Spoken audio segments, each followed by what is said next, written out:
হ্যাঁ বন্ধুরা, এই ভিডিওটা দেখতে পাচ্ছেন, এটা গুড়গাঁয়ের ভিডিও। এখানে কত পার্সেন্ট পলিউশন ডাস্ট, এই যে চিমনি দিয়ে বেরোচ্ছে, পুরোপুরি ভরে গেছে মাঠ জমি সমস্ত কিছু। মানুষের নিঃশ্বাসে প্রশ্বাসে এই ডাস্ট ঢুকে যাচ্ছে। আজকে বারে বারে প্রশাসনকে জানিয়েছে, কোনোভাবে কোনো রেজাল্ট পাইনি। সেই জন্য এই ভাই ভিডিও করতে বাধ্য হয়েছে সোশ্যাল মিডিয়ায়। আজকে এত পার্সেন্ট পলিউশন হচ্ছে কিন্তু কোনো হেলদোল নেই। আজকে আমাদের ওয়েস্ট বেঙ্গলে কিন্তু প্রচুর পরিমাণে ফ্যাক্টরিগুলোতে এইভাবে পলিউশন হচ্ছে। আমি কালকের একটা ভিডিওতে দেখছিলাম যে প্রচুর পরিমাণে এই রকম প্রশাসনকে জানানো হচ্ছে, তারা পর্যন্ত কোনো রকম স্টেপ নিচ্ছে না। আজকে যদি আপনার বাইকের লাইসেন্সটা ধোঁয়ার পলিউশন পেপার ফেল হয়ে যায়, সঙ্গে সঙ্গে পুলিশ আপনাকে ধরে বড় ধরনের একটা ফাইন করে দেবে। তাহলে এতে আমাদের বাইকে এত পার্সেন্ট পলিউশন হচ্ছে, যার জন্য ফাইন নেওয়া হচ্ছে। আজকে এই ফ্যাক্টরিগুলো ভিজিট করা হয়, দেখা হয় যে ধোঁয়ার চিমনি দিয়ে কত পার্সেন্ট পলিউশন হচ্ছে।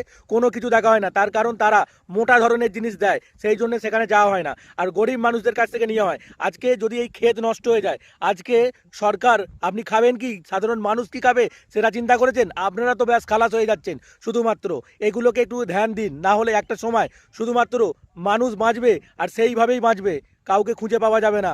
এত পার্সেন্ট পলিউশন হচ্ছে, আজকে দিল্লির মতন অবস্থা হবে আমাদের পশ্চিমবঙ্গের।